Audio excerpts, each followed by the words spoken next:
From reviews to rankings, The Big Picture is all things movies. From in-depth analysis of the latest flick to sit-down interviews with some of the biggest movie stars and filmmakers on the planet, Sean Fennessy and Amanda Dobbins have got you covered. Check out The Big Picture on Spotify or wherever you get your podcasts. This episode is brought to you by Anytime Fitness. We may talk a whole lot about sports, but when it comes to keeping fit ourselves, there's definitely room for improvement. I hit this point early July. I was just like, I am not in good enough shape. I started trying to walk at least 15,000 steps a day or hiking or just anything to keep my legs moving. Now it's the end of 2023. I feel great. I had a physical 3 weeks ago and the guy was like, you're doing great. You're doing better than you were 3 years ago. I felt great. Whatever your goals are, progress is possible thanks to Anytime Fitness. Get a personalized plan and support from an expert coach anytime, anywhere. Visit anytimefitness.com to try Anytime Fitness for free. Start to train for your life. Terms, conditions, and restrictions apply. See website for details. This episode is brought to you by State Farm. From your morning podcast to your afternoon playlist, State Farm knows you personalize your entire day. And that's why State Farm helps you personalize your insurance with the State Farm Personal Price Plan. It offers coverage options that help protect what you care about most at an affordable price just for you. Like a good neighbor, State Farm is there. Prices vary by state. Options selected by customer. Availability and eligibility may vary. I need sports to have to clear the room. Stand up and walk now. Hello and welcome to The Watch. My name is Chris Ryan. I am an editor at TheRinger.com, and joining me on the other line, still waiting for his Agent Smith origin story, it's Andy Greenwald. That's in development at HBO You Max. were Come on. Big Agent Smith guy. Yes. This guy definitely has some father trauma I want to unpack, like what happened with him in his childhood. Well, what pushed him towards law enforcement? You know what I mean? Pushes anyone towards law Right. enforcement, I'm just right? saying, like, I think that there's something there. Chris, how great to talk to you on our long-running podcast. I feel like it's been forever. You know, some other people have reached out and been like, are you guys on hiatus? Like, what happened? Is everybody okay? It was just Labor Day, guys. It's okay. It's just Monday. We'll be back. We try to pump out, what is it, like, Kaya, if you had to guess, 48 to 50 a year, right? Well, how many weeks more. are We do 2 a week. 52. No, I know, but like, I mean, of the weeks, like we're on 48 to 50 weeks a year. That's like at least 100 shows a year. Yeah. Yeah. I mean, even ER in its prime Kaya's didn't voice do that. is betraying her enthusiasm for the project. We're here. It's Thursday. I'm talking to Andy Greenwald. We're going to do a little bit of American Crime Story, the new installment, Impeachment. We want to talk about The Matrix, but unfortunately, we have to start on a tragic note, honestly, to talk a little bit about Michael K. Williams, who passed away on Monday of this week in Brooklyn at 54. You know, he is somebody that whose work has meant just a tremendous amount to both Andy and I, and in a lot of ways has been just a constant presence, not only since we started doing this podcast, but obviously starting with The Wire, and is in some ways one of the most recognizable talents, one of the most recognizable faces, I would say, of the prestige TV era. And it was obviously on The Wire, on Boardwalk Empire, on Night Of, had an active film career, and was really one of our great character actors. And it's just a real loss. Yeah, this one is painful, and just so sad. And what I think we're experiencing, and what everyone else who is a fan of his work is experiencing, is just a deep sadness, because unlike with a lot of emotional and like personal sadness, even if we didn't know him, because I think unlike a lot of our favorite performers or actors, so much of his strength as a performer came from his vulnerability and his honesty and his openness, and and maybe that all came from the fact that every time he looked at us or looked at a camera, he was literally showing us a scar, But he made himself so available in his performances, and also off camera as well. When he spoke about his struggles growing up and where he came from, and with drugs, and with balancing his career and his obligations to his family and his home, he was always what appeared to be, he was always honest with us, And so I think people felt very invested in him, both as a person and as a performer. And I just think, to focus on the latter, truly one of the special talents of our time, totally unique on screen, and with his particular skill set. And I was thinking about it over the last few days, and one of the things that I've really grown to just admire so much, honestly, kind of just be in awe of, but also be a little bit unnerved by at times, is what great acting truly is. And what great acting truly is in the moment is just having access to your emotions, like deep access to the emotions that most of us spend our waking lives trying to keep away from, so we could just go grab a coffee and get through our day. And the thing about Michael K. Williams on screen was just, it felt like he almost couldn't ever turn the tap off. I think the idea of like an honest performance that's kind of meaningless. It's kind of like word salad. But you think about watching him as Omar. I mean, it's not like it's out of control. Sometimes when you think emotional, you think like it's free flowing or it's something. It was absolutely a study in control. It's vulnerability. It's vulnerability. It's strength through vulnerability. Yeah. The character actors are tasked with, the great character actors can do this, but character actors are tasked with this incredibly difficult job where they are not going to get a lot of screen time, generally speaking. They're going to be often not even the most important part of the scene that they're in. But the great character actors, and often it's because of the way they look, but it's more so because of the economy of the way they perform, are able to bring an entire lifetime worth of experience and feeling and personal history and all these things about the character. But in some ways, like, you kind of transfer that onto the person into this just small snapshot of a character. A small you get brief moments with this person throughout an episode of television, or they're the fourth highest name on the bill or whatever in a movie. And he was able to do that with Omar, but I always kind of just have been obsessed with his performance in Night Of as the character of Freddie, who doesn't really appear until sort of midway through the series, and is both the angel and devil in the Riz Ahmed character's life when he gets to prison. And that was volcanic. Like that performance to me is up there with his performance as Omar, because he just had this, all that stuff that Omar kind of lets out. I felt like Freddie had to keep in because of the environment he was in prison. But, we talk about, like, obviously, this was a guy who was very in touch with his pain. There's an episode of Marin that is absolutely essential listening if you are interested in podcasting, but their conversation about addiction was amazing to me. Like, it's a really meaningful conversation. And I would just say that, on a sort of like a more uplifting note, one of the things that I've always loved about him was his sort of some of his origin story of getting into the arts in general. And I remember he did an interview with Terry Gross a while back. I think it was like 2015 or 2016. And she was just sort of asking him, like, what's your background and stuff. And he had been working, I think, at a pharmaceutical company, at like Pfizer, a desk job. Yeah, at Pfizer as like a temp. And he came from a family where, like, most of the guys in the family, like, went into the military or just got jobs, like, were very straight laced.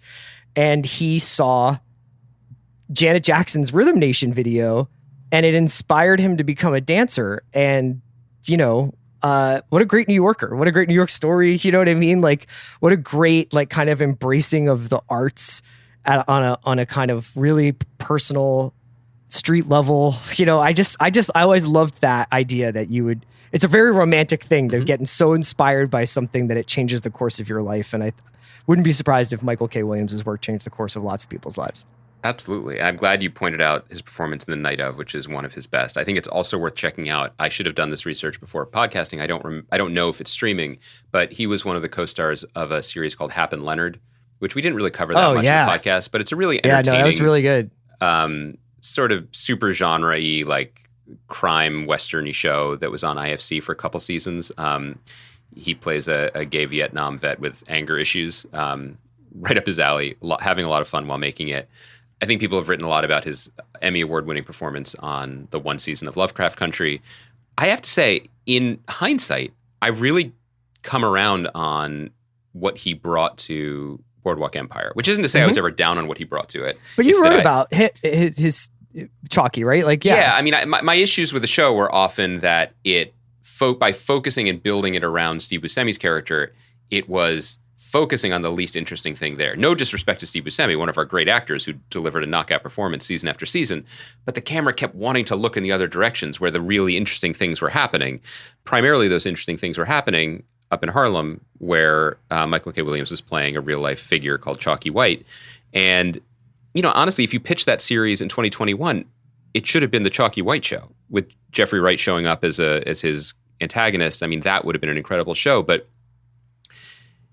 just specifically to look at what he did with the character of Chalky White, and I think it was in season 3 of Boardwalk Empire, where we finally got to sort of go home with him and see his family dynamic and his wife and his kids and what motivated the character. There's a level, what he is able to play for us in those moments in terms of what's beneath the surface, in terms of what's simmering, resentments, class, race, circumstance. It's really a powerful performance, and it was one that almost burned brighter than the show itself, which, like many serialized shows, kind of had to keep it moving onto the next criminal and the next circumstance. And it was really, really a special performance. And of course Omar Little is one of top 10 TV characters of all time. We did, back at Grantland, we did a bracket tournament over the Wire characters. And I believe while we were doing it, right, didn't Bill interview President Obama and ask him his vote? And he voted for Omar, and the country followed suit. And yes. At the end of it, I got to talk to... Back when we could align on certain topics. Exactly. The country could finally come together. Yeah. I got to talk to Michael briefly on the phone about the results, like about him winning it. And he was just so warm and so fun to talk to. And the thing that was thrilling for me, obviously, as a super fan, but I think kind of thrilling for anyone who had this opportunity to be around him or even hear his interviews, is he loved it. Yeah. He was not too cool for this. He thought it was so incredible. He was so flattered because he loved the character. He loved the character too, and it's just a beautiful thing. And it's just, I think all we can say is, like anyone, just wishing love and peace to his family and everyone who loved him. And there were a lot of people who loved him. Absolutely. Well, we can hit, you want to hit Matrix? You want to talk about this? I think we should. So the long-awaited Matrix Resurrection trailer dropped today. It's the 4th installment of the movie. This one's directed by Lana Wachowski. Lily is not involved with this one.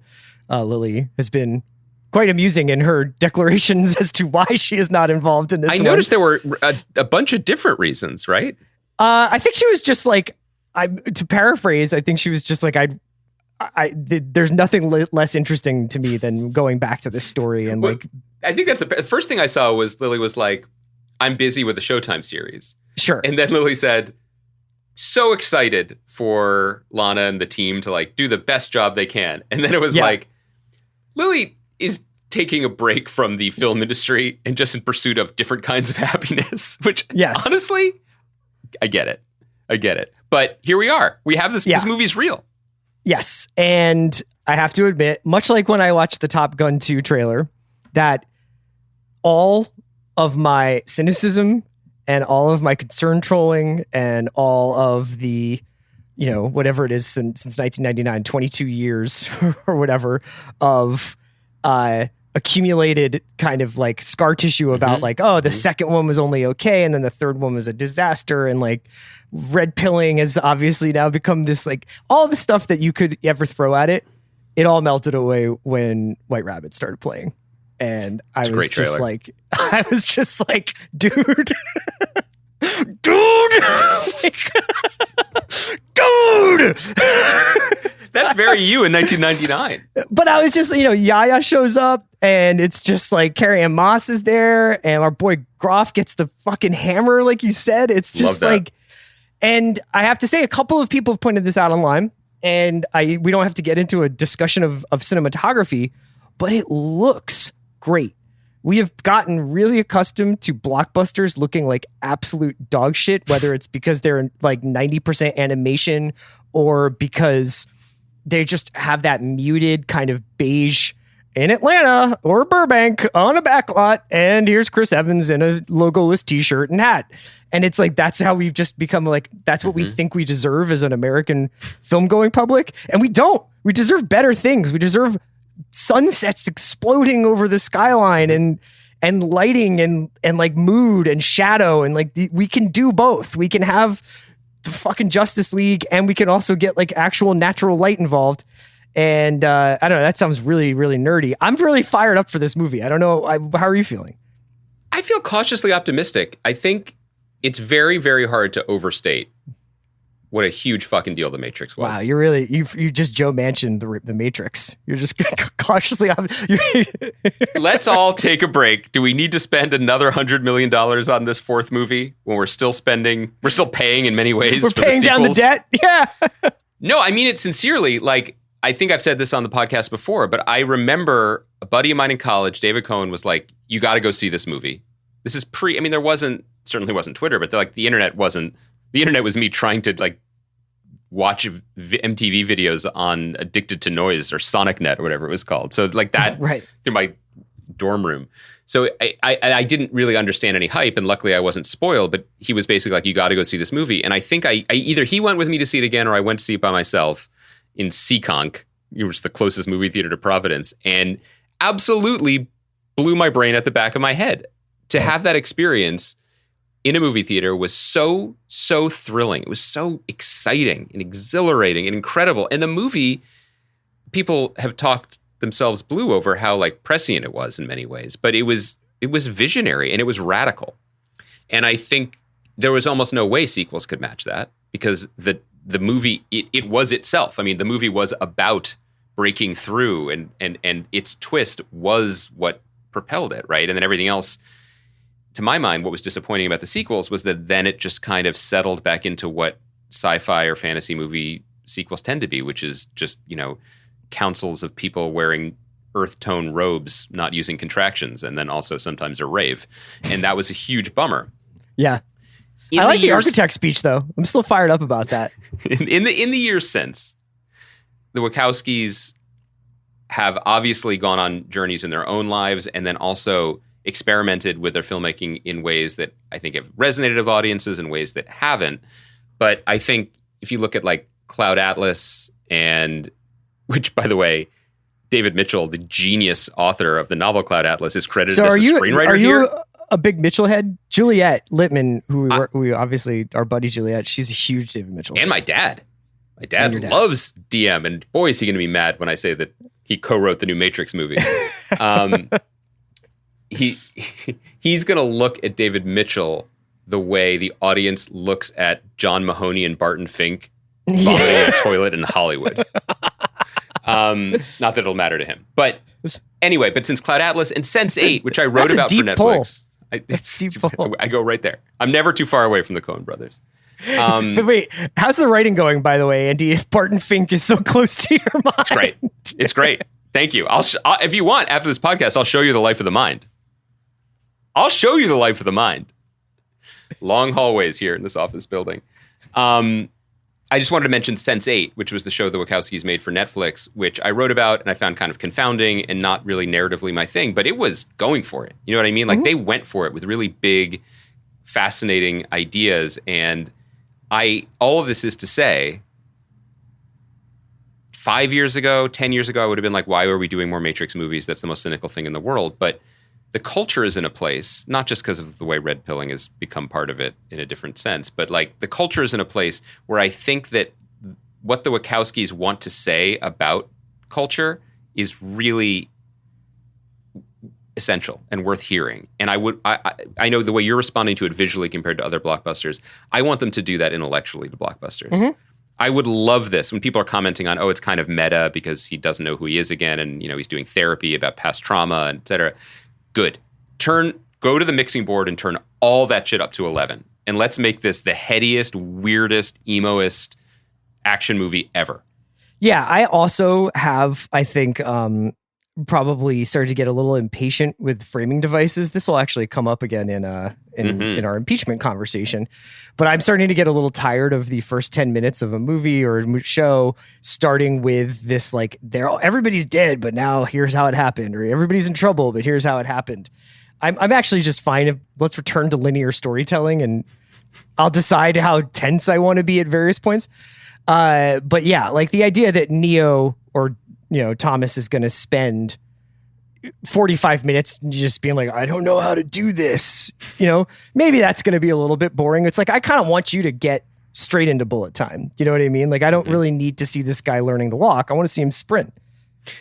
I would love to, and I'm sure this will be in interviews, but like Keanu, like, has accepted and embraced who he is at this part of life. And so though he has, and it has talked about, like, he's withstood a lot of physical injuries doing all this action work, he is perpetually kind of in it because of the John Wick franchise. So coming back to the bullet time kung fu stuff, he was ready to do it.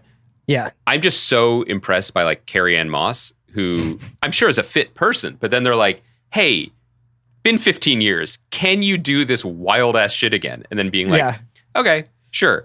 I would also say that the blurb of the trailer that they were like, coming in December, like introducing new actors to the franchise. And as you said, Yaya's playing young Morpheus, which is cool. Like, do you think that they called Larry Fishburne? And he was just like, I'm sure I pulled my back answering the phone. I would imagine that there is going to be, if it's young Morpheus, I would imagine like time travel in some way is involved, and that we will get a Fishburne shot. But did you have the same reaction where they were like, returning to the franchise are the beloved icons, Keanu Reeves, Carrie-Anne Moss, and Jada Pinkett Smith? And I was like, oh, was she in the movies? No disrespect. I love Jada, but I was like, I don't consider beloved characters like the Merovingian. Yeah, like what? Monica Bellucci not back? I don't. I'm interested. It just comes down to, honestly, it comes down to the filmmakers, or in this case, the filmmaker. Like, there was a Matrix sequel in development a few years ago with like Zach Penn writing it because Warner's got to keep the IP moving. But come on, let's see what Lana Wachowski wants to do with this. It's hers and her sister's, and so. Let's go. There was did you see there was an interview with Paul Schrader recently? He's got a new movie called Card Counter coming out that I'm going to be talking about with Sean on The Big Picture. And he was talking about the American Gigolo series that's coming to Showtime. Right. And Jerry Bruckheimer was like, I'll give you $50,000 to not be involved in this. This is a thing. I mean, Chris, we joke, but there is a thing, a term. But it's also like, why is Jerry Bruckheimer sitting on that hot American Gigolo IP? There's something called the passive EP credit. And I don't actually know how it works or what it means. And no one really wants to talk about it. But it's essentially hush money in that here's money, now hush. Like that MGM/FX slid an envelope across the table to Joel and Ethan Coen when Noah Hawley was making his Fargo series. And it was just basically like, you don't have to like it. You just don't say anything. Right. Please don't desecrate it in press. Yeah, well, only because we are entering this era, and this is something that weirdly the comic book companies kind of had to deal with first, and they certainly have a very checkered, if not outright awful history with this, of crediting creators. But they had to deal with it a little bit before they got big and into movies, and so Hollywood Reporter had an interesting story about where those things stand, but a lot of credit things have been resolved, or payouts have happened over the last few years.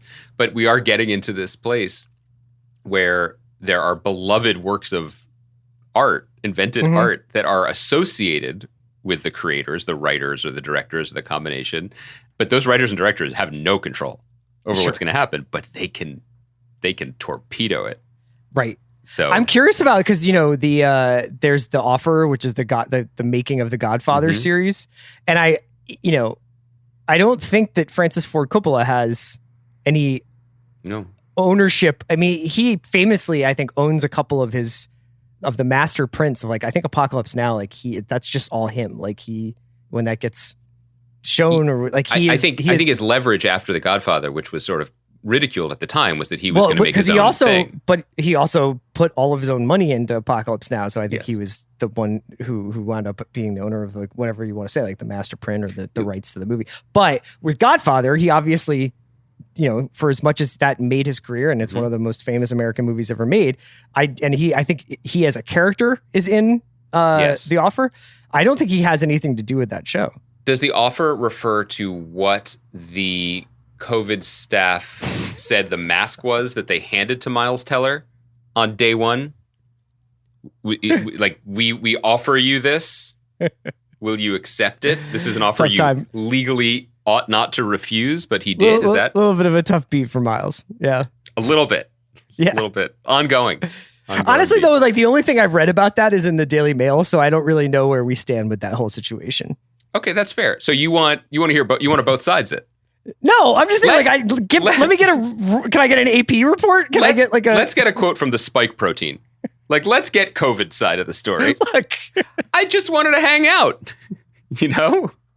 They all seem like nice people.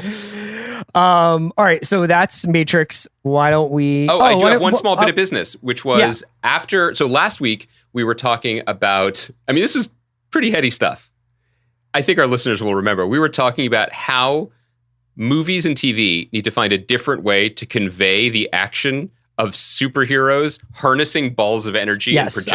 I was coming out as anti-ball of energy. This... I mean, you show me the other podcast that's brave enough to tackle these hot button issues. But anyway, while you were talking about it, it sent me off down a digression where I was saying I wanted to share with people what I thought was a brilliant idea that was shared to me either off the record or almost irrelevantly in an interview about something else by my favorite comic book writer, Grant Morrison. And in so doing, I used pronouns that Grant Morrison no longer prefers and no longer uses. And I want to apologize for doing that. That was news to me. I found out recently, thanks to people messaging me, that Grant Morrison prefers they and them pronouns. And so I wanted to put that out there. It's worth researching and knowing these things and being able to use the preferred pronouns of people, especially people you love and admire. And the only other thing I'll say about it is go buy their work. Grant Morrison, then and now, my favorite comic book writer. And I think that they did, up into the Jonathan Hickman run, the definitive X-Men story in it would be collected as New X-Men from now 20 years ago. But I also think the definitive Superman story in a book collected as All-Star Superman. And if you don't want superheroes, a really brilliant series, 3-issue series called We Three about escaped animals who are wearing powerful weapon robot exoskeletons. Do the animals do energy balls with their paws? See, this is why they are a genius, because no.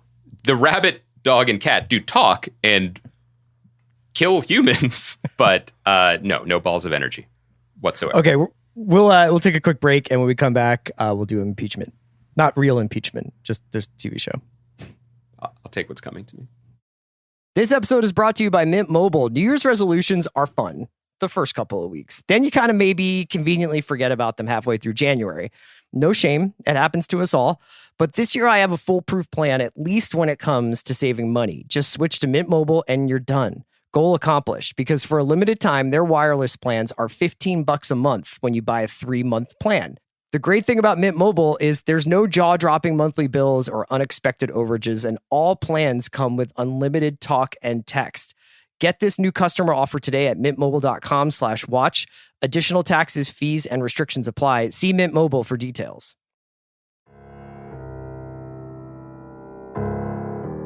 All right, Andy, why don't we talk a little bit about Impeachment, American Crime Story? I always get the American Crime Story. Does that come first or second here? This is obviously the follow-up to the Versace one that they did. They did, obviously, the O.J. Simpson, which was sort of a sensation when it was released. I think the Versace one, there was things that we both admired about it, but it kind of flew a little bit under the radar. No, not Sam Esmail's radar, if I remember correctly. He fucking loved that show. They're back.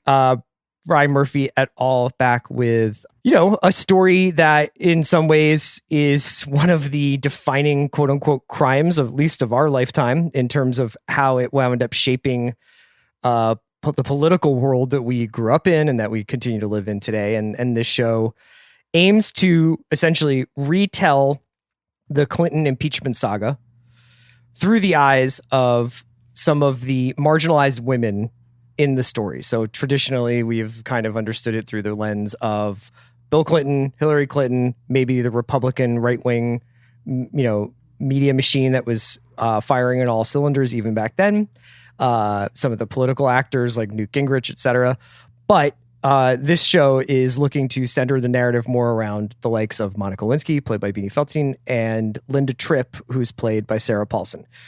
I historically am a little deaf to the charms of Ryan Murphy's TV. So, I've used the term allergic in the past. Yeah, I enjoyed a healthy chunk of OJ, though in retrospect, I think I also just liked the buzz around it. Like I enjoyed watching it and then talking about it and reading about it and going back and reading about LA at that time. And, all the things, there was, I don't remember that period of American culture particularly fondly in terms of like Jay Leno every night and stuff like that. And this is, set a couple of years later, and I don't really remember this period of American culture particularly fondly either. I think that this series, specifically this season, has taken on a much different kind of tint by being released now in 2021, as it would have.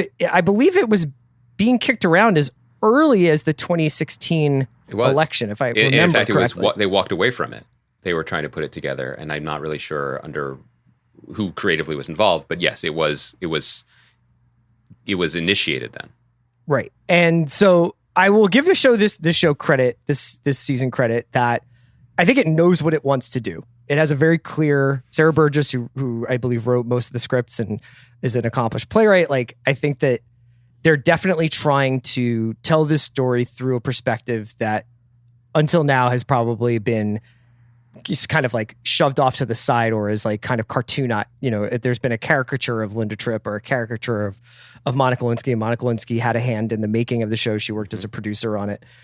And when you watch it, I think it's undeniable that there's a lot of talent on screen. I don't know why I'm being so Pollyannish about it, but I think I'm a little bit hesitant because it's only been one episode to be like, it's not for me, Yeah. I think also I have to admit that, like, I just don't really want to engage with the Clintons anymore. Like, I'm ready to personally, move on. I'm like ready to move on. I was ready to move on. I have a lot of complicated feelings about the sort of role that family has played in American politics over the last couple of decades.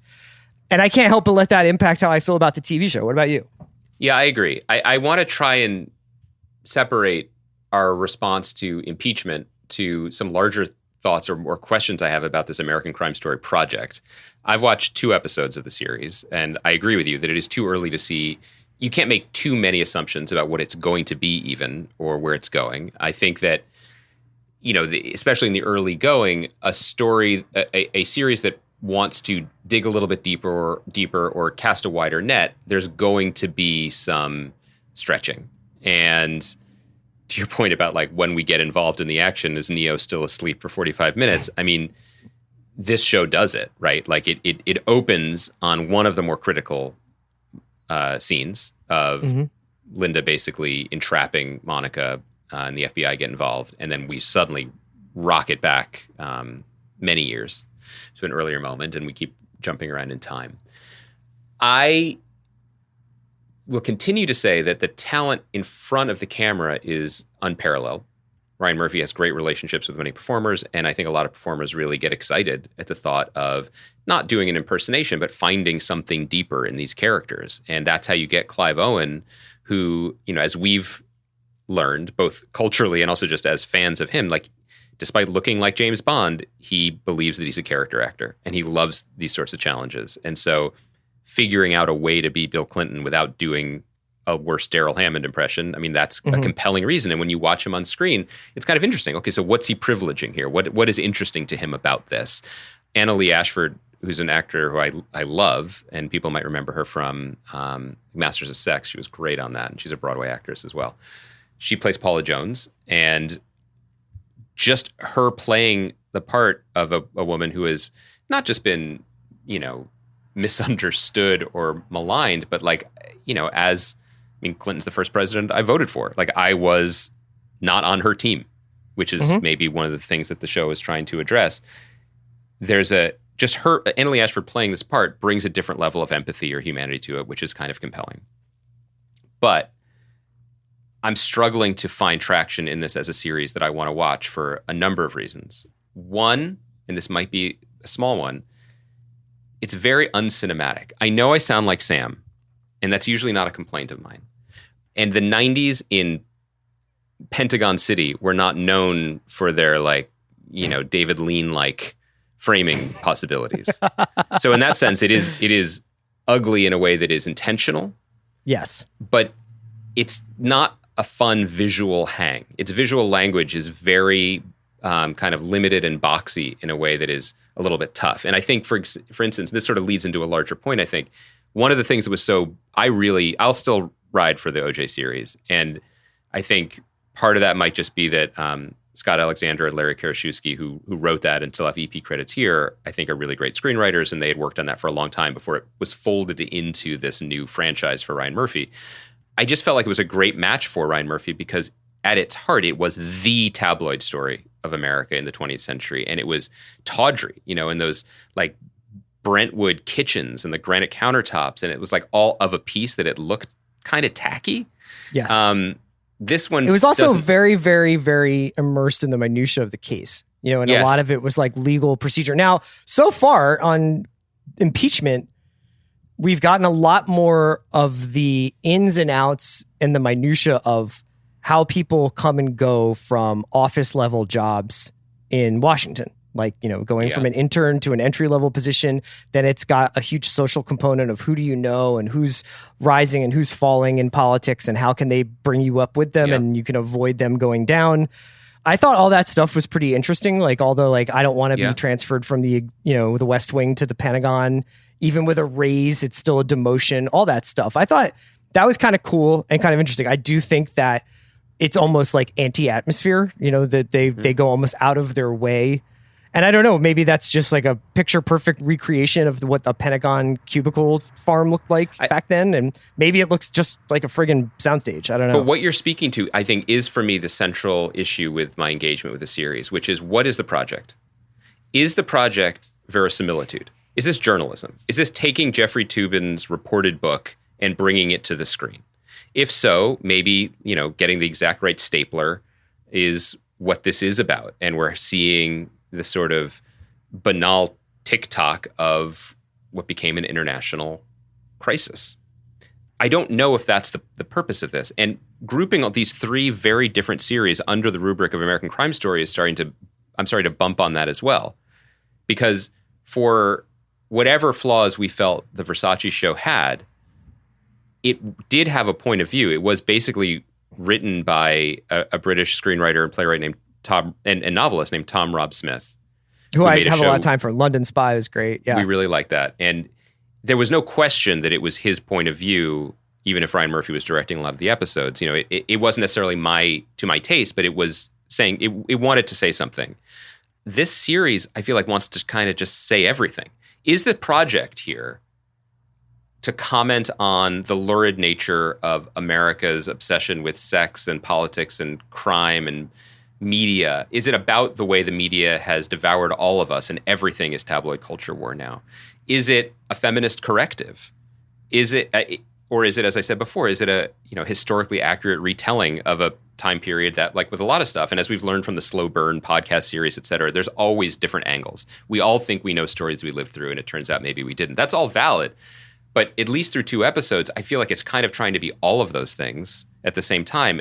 And without a particular aesthetic point of view, like, okay, you want to do a feminist corrective to the way this story was focused, get Jane Campion to do it. You know what I mean? That's a little pie in the sky. But I mean, like, I would love for them to bring in a filmmaker, writer, or director who had a specific aesthetic point of view to communicate everything as a unified aesthetic vision. Because right now we have I'm learning a lot more about Linda Tripp than I knew before.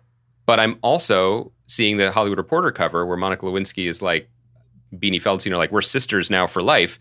So we know that maybe Linda Tripp is a villain in history, but she's unquestionably a villain of this piece. Yeah, I mean, they pushed Sarah Paulson's character, at least in what I've seen so far, right up to the edge of watchability. Yeah. Yeah, and I think that and you know what, like, that may be accurate. Sure. But I don't know what that's doing to the larger project. It's all a little muddled to me in a way that I wish it wasn't, because if it was just going to be a fun watch, I'd like it to be a fun watch. If it's going to be a heady or cerebral watch with a strong point of view, then I feel like that would create a momentum that would have us talking about this in the way we talk about great fictional shows, like purely fictional shows, where we're like, I really want to know what's going to happen next because I am now invested in the humanity of people, even if they are not quote unquote good people. I think that if I had my cynical read on the ACS project would be that there is an industry unto itself that mines nostalgia and quote unquote history. And I don't mean to be like fake news history. I just mean whether or not these moments are truly as significant as we make them out to be. I think often like the tabloid involvement or like the sort of celebrity pop journalism element of some of these situations make them outsized. In some ways you could call these 3 series that they've done American tabloid story, not American crime story. And I'm interested in that. I think that's a valid point. But I sometimes feel like the series, at least season to season, has an inconsistent relationship to that because I'm not. Fame and the proximity to power are very much like that's like obviously something that's very like central to the project. But I think that personally, like I know that I would say that just from working on the internet and working on a website and doing what we do, I know that like you're just constantly conscious of like what's a 10-year anniversary, 15-year anniversry, 20-year anniversary that we can celebrate. And if we celebrate that, and if it's a significant enough anniversary or there was a significant enough thing happening at that time, is there a lot of content that we could make around that? And we've seen now like a kind of cottage industry pop up of things that sort of dive into the recent past, you know, and like uncover from the vast treasure trove of media that we now have about pretty much every single thing on the planet. You can kind of reassemble these sort of situations. And that is often fascinating and often really revealing and often really educational. And sometimes it's kind of like,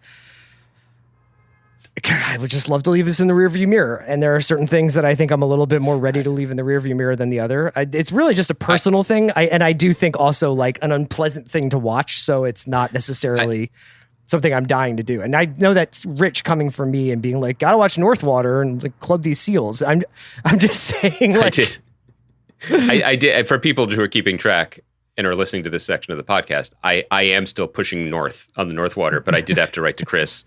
He's like, oh, where are you? And I was like, they just found a broken tooth embedded in a pus-filled wound in Colin Farrell's arm. And when I say found, they cut it out with a straight razor. So, you know, we should take all of this with a dose of laudanum. But we're offended by like Northern Virginia suburbs. Yeah, exactly. So that is a very good point to make. I just often feel that nonfiction is just so much less elastic, except in like totally expert hands. It's just much less elastic than fiction. And for me, again, an audience of one here, seeing this story as fundamentally a story about power and gender imbalance, which I think is absolutely valid and true, and something that I was not checking for in 1998 when I was hitting refresh on the Drudge Report or CNN.com/go/Disney, whatever it was, to get the news. You know, you and I, we've lived through this, you know, and we're paying attention to this. It really became the way it played out in the media, which is, and I think there's validity to this too. It was like a Republican witch hunt against a popular Democratic president. But he's also clearly a predator is a strong word, but he is a serial sexual harasser at the least. And so when you watch the scenes in the second episode, when he and Monica meet for the first time, it is a little bit like a horror movie. I think that's appropriately presented and shot. And that is the sort of thing that good art can do. Or I'm like, I've never considered it in this way. And that's unsettling and interesting. But it's also doing concurrently 6 or 7 other things. And I just don't know if this show has the focus and rigor to pull off all of those things. And it makes me wish that there had been maybe a lightly fictionalized or slightly more focused version of this to really excel at one thing instead of to offer a B minus on 6 things. It doesn't make it unwatchable. It doesn't make it unworthwhile. It's just not satisfying for some reason yet. And, you know, I think that there are lots of reasons to keep watching. Like, I'm curious to see in the first episode, we don't really get that much of Beanie Feldstein's performance of Monica. Like, she's in 2 or 3 scenes. She's basically in the first scene and she's in the last couple of moments. I like watching her always. Yeah. She's really... it's a lot of Sarah Paulson in the first episode. We get a brief glimpse of Edie Falco as Hillary Clinton, which is honestly enough to keep watching anyway. It's just curiosity to see Edie Falco's portrayal. And we get one brief moment of Clive Owen as Bill Clinton. I'm curious to see more Colby Smulders as Ann Coulter. Like, there's lots of reasons to keep... That is quote unquote the best performance I've seen. Like, Colby Smulders is really on one. Like, she's got it as Ann Coulter. Yeah. She really, and she came in late to replace Betty Gilpin, who had scheduling issues or something. And like, so this was originally Betty Gilpin, and Betty Gilpin had like already mastered the accent and tried to like nail everything, and then had to go do something else. Because this is another thing, is that this is I wouldn't say it's a troubled production, but it was like a very stop-start production. They had COVID issues. They had getting Clive Owen to and from England. I mean, you can read in the THR article that Andy's referencing with Monica Lewinsky and Beanie Feldstein. Like, there's they document kind of all the ups and downs. And also in the meantime, they were plotting out or developing several other American Crime Story series that they either abandoned or put on the back burner. They had one about Katrina that was, I think some casting announcements had been announced. Oh my God, that was... kudos to everyone for stopping that one. Yeah, Matthew Broderick was going to play Brownie, as in heck of a job, Brownie. I mean, like, you know, there's just some things, like, they rightfully stopped themselves. Like, that was not the right version of that story to tell. Right. But now they pivoted. They're going to do Studio 54, which seems more of a part. Yeah, seems more of a piece to this thing. But I still sort of wonder what... I still have these questions, you know, about what the project is, but because the consistency from thing to thing, not in terms of the subject matter, but about are we using this to reflect anything back about where we are now, other than, you know, there's a moment in the first episode when Paula Jones files the lawsuit against Clinton, and the question is to the lawyers, like, how did this woman from Arkansas hire these two incredibly expensive white shoe DC power lawyers? How did you get here? And they say, we got here by airplane. But actually, it's because everything is orchestrated CPAC culture war, and that's where we are today. So, I mean, that in and of itself isn't, I just made a point. I made an observation, but I don't feel like, but you know what I mean? I don't feel like, right. It's not like that really, because it didn't uncover, you did not take the red pill. Like, it's not like all of a sudden you can see the binary code of the Matrix. Like, I think that is something that I grapple with all the time, is like the feeling of constantly being in this state of not being surprised, you know? Yeah. And I think that has something to do with maybe being way too online, or maybe getting older and having more experiences and kind of seeing things. I mean, I don't know whether 25-year-old people are like, yeah, I have no expectations of anyone anyway. So it's not surprising when like something... But I'm serious. I mean, like, part of, like, I think a lot of the thing that was tied up with the fall of Bill Clinton was the energy around his election, and the sense that there was this kind of turning of the page, and that there was this infusion of youth. And I mean, hardly like playing saxophone on the Arsenio Hall show is not exactly like being immersed in youth culture, but it was pretty fucking cool at the moment. And that was like where we were with that guy. And then obviously, like, it was a really, really troubled presidency in a lot of different ways.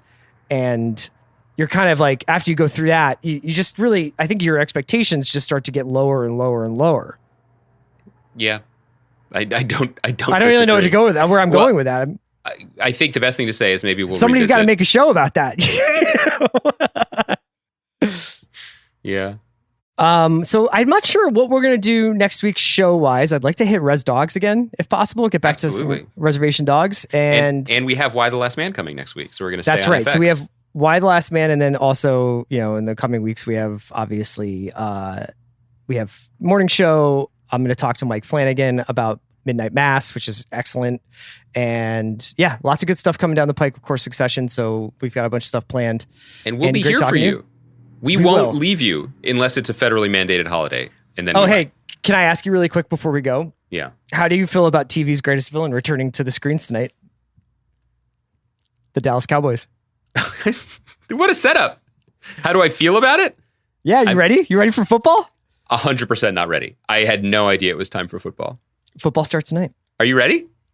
Yeah. This is the best part, because I get to watch the Cowboys get smoked by Tom Brady tonight, which is just like watching Satan and Satan B hit each other in the face. And then yeah, I have very modest expectations for the Eagles this season, so I'm doing well. Okay. Well, we'll check back in. I would love to have my heart broken again by the Eagles. It's just I have to find it first. I think you're going to like this team. I like the offense. Yeah. Okay, we were produced as always by Kaya McMullen. Thanks for listening to the Watch Podcast on the Ringer Podcast Network. Great job.